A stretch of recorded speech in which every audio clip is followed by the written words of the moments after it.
Allahu Akbar. So दावत सुखन और मेहमान खसूसी जनाब मोहतरम हसीब सिद्दीकी साहब. नारा तकबीर, नारा रिसालत.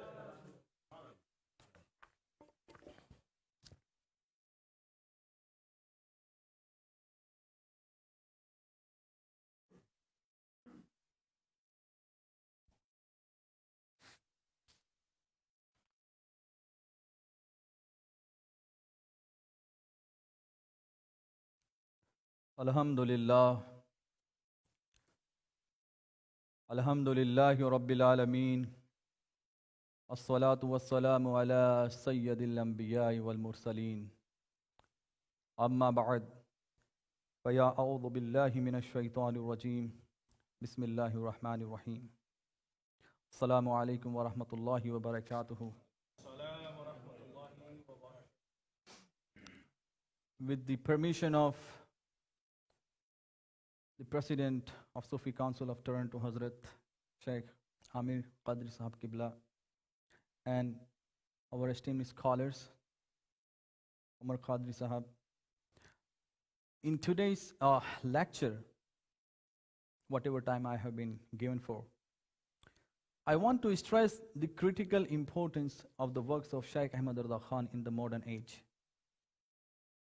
So I will start by narrating some history, and I will take two examples.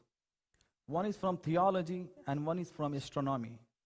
And then at the end, I will announce one important announcement for the lovers of Shaykh Ahmed Raza Khan, rahimullah. So the story goes like that. With the beginning of translation movement in Baghdad in 880, when the Greek sciences, the Indian sciences, the Chinese sciences, the Alexandrian, the books were translated into the Islamic world.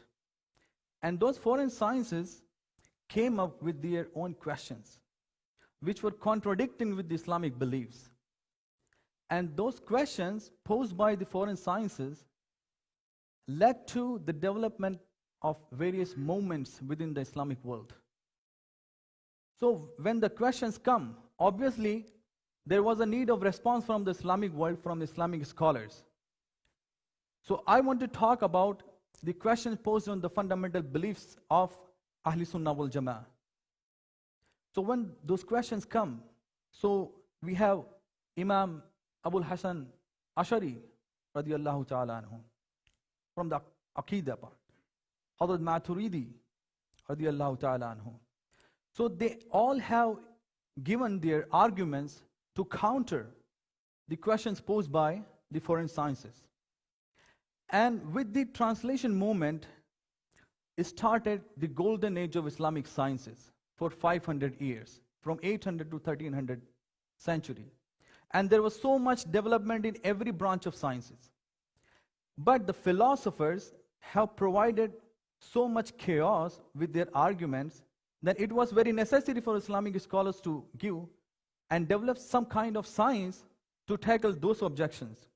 And then it leads to the development of Ilmul Kalam. So those scholars practicing Ilmul Kalam were called Mutakallim, the debater, the answer givers. So in 12th century, Hujjatul Islam, Imam al-Ghazali, has written a book, Tahafut al-Falasifa, the incoherence of philosophers, where he refuted on behalf of Mutakallimun the arguments posed by the philosophers. And who are the philosophers? In Islamic terminology, Islamic concept, we call Muhammad Bu Ali Sina, Ibn al-Farabi, Aristotle, Plato, we consider them as a philosopher. And Imam al-Ghazali was the mutakallim from the Islamic world. And he refuted in Tahafut al-Falasifa 20 central doctrines of the philosophers. And then this science was further developed by Fakhruddin Imam Razi in 13th century. But what happened later on, the scholars of Islamic world did not focus on the Ilmul Kalam. Why? Ibn Khaldun, he is called nowadays the father of modern sociology. He writes in his Muqaddimah, and Ala Hazrat radiyallahu ta'ala anhu wrote a commentary on Muqaddimah. He wrote that because all the objections has been answered by our Islamic scholars. So there is no need of this science now, theology. But this was one part. When the Western science developed in the Europe, so the development was so much high that the questions again began to arise on the Islamic fundamentals.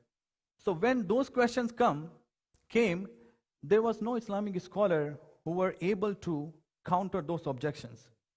And this phenomena led to the narrative that there was a decline of Islamic sciences as a whole for 200 and 300 years, especially in Islamic theology. And the Western scholars say, especially in Maturidi, there was no development in 500 years. But I want to, today, from the platform of Sufi Council of Toronto, I want to deconstruct this concept of Western academician, that there was a decline. Because Shaykh Ahmed Raza Khan, in his lifetime, all the theories of modern age were developed, like Darwin theories. Though the astronomy was there, but the concept and principle laid down by Newton was then developed by in the 20th century, in the lifetime of Sayyid Ala Hadat. Imam Ahmed Raza Khan has written more than 15 books on Islamic theology. More than 15 books. But they have not been translated into English. That's why the Western world and the world of Islam is not aware of those books. In his book Al-Kalimatul Mulhima, Imam al-Ghazali has refuted 20 central doctrines of the ancient sciences.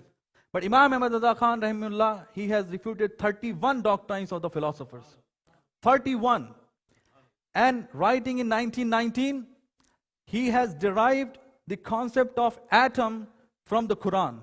From the Quranic words, he derived, because it was a very debatable issue. Juz alladhi la yatajazza, where atom can be divided or no. Before that, science believed that it was a mathematical reality, but not the existence. Imam Ahmed Raza Khan proved from the Quran, and then he developed the mathematical proof of the existence of atom in Al-Kalimatul Mulhima. And there are 31 this type of refutation of the modern and ancient sciences, Al-Kalimatul Mulhima. So there is a huge documentation, arguments available in the books of Shaykh Ahmed Raza Khan, especially in Ilmul Kalam. But one thing happened, that there was an anti-theological movement in the Islamic world as well, who hated the Islamic theology. And you know him, you know that movement as Wahhabi movement. They are the people, in technical language we call them Athari, not Ashari, not Maturi, Athari. They are the anti-theological. They did not like to use the reason to argue on behalf of the Islamic world, which the question which were coming to the Islamic Ummah. So there are the huge potential available in the works of Shaykh Ahmed Raza Khan on theology. But there is a need to translate these works. We need scholars, we need people to work on those books, get it translated and put in front of the Western world, so that they can know that every civilization has some giants that the civilization is proud of, and the pride of Ahl Sunnah wal Jama'ah, the Islamic world of 20th century, Shaykh Ahmed Raza Khan rahimullah. Similarly, another example is astronomy. George Saliba is a leading historian of Islamic astronomy. He studied the Islamic astronomy from 12th century to 16th century. And through that tool, he tried to propose that there was no decline in the Islamic sciences if we study the astronomy. Recently, I have compiled the references quoted by Shaykh Ahmed Raza Khan in his astronomical book. I just quoted, and I sent to George Saliba. I asked him, whether are you aware of these books or no?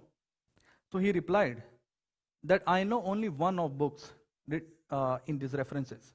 The other books I don't know. Who is the author of this book, who has referenced this book, which we are able to find in 1960s, after 1960s. But Imam Ahmed Raza Khan has taken all those debates of astronomy in 1919. 1919. And the revisionist historians of the Western world are now debating now finding that this Copernicus has used this model from Ibn Tusi. Copernicus has used this model from Ibn Urdi. But all those debates has been narrated by Shaykh Ahmed Raza Khan in Fawz Mubin. All those debates.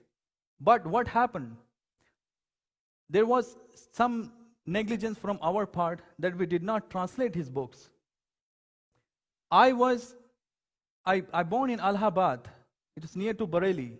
So I was raised up, listening about Shaykh Ahmed Raza Khan.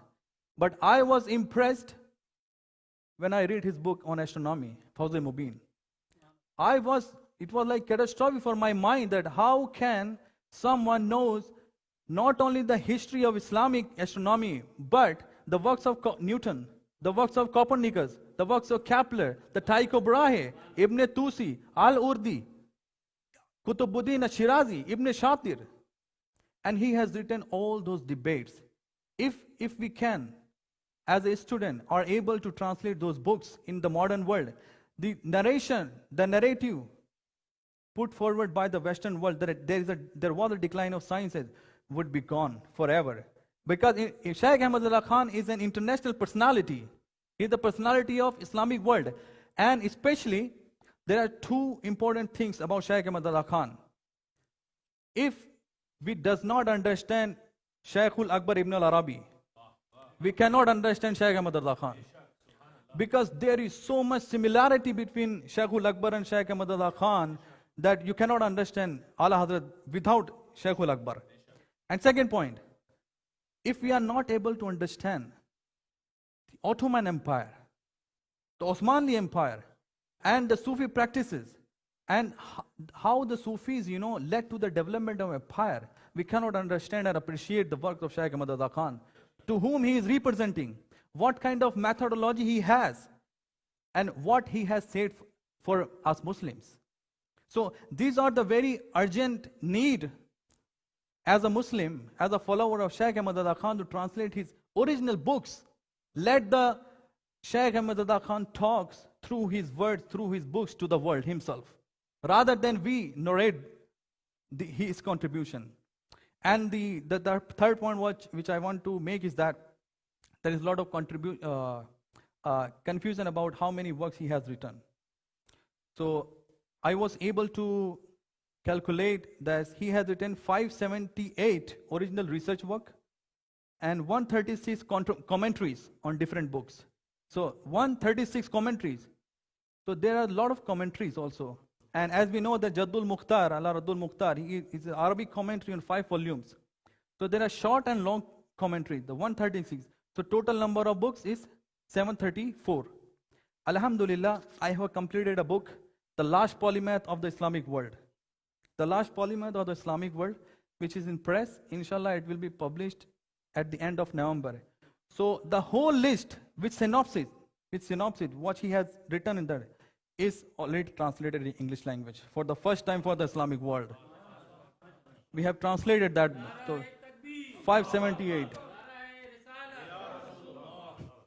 So inshallah now, the whole list of books will be available for Shaykh Ahmed Raza Khan's follower and for the Islamic world. Because I know his lovers are in Turkey also. His lovers are in Turkey also. They are trying to know what book he has written, what work he has written. So Alhamdulillah, after the publishing that book, we will be able to, go through the work he has written, inshallah ta'ala. Assalamu alaikum wa rahmatullahi wa barakatuh.